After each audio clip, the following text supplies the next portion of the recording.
Greetings to all, my name is Iris and I'm pleased to have you join us once again for Ronsco Weekly, where we keep you informed on the latest trends and prices in the Chinese steel market every week. If you are new to our channel, just click on the subscribe and the like buttons below to stay updated on all our upcoming content. Don't miss out.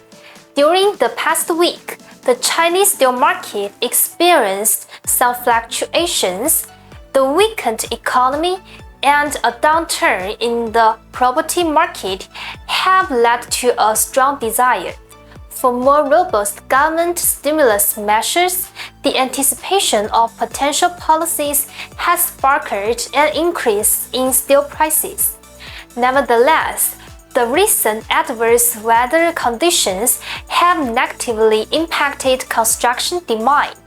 In June, steel prices rose, resulting in higher profits for mills. However, the increasing steel production and declining demand are now putting pressures on prices. Let's review the data on supply and demand. Last week, there was a rise in steel production, which led to an increase in inventory.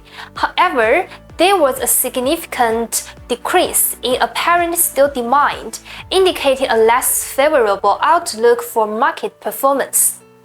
Looking ahead to next week, we are not optimistic about the possibility of more robust government stimulus policies.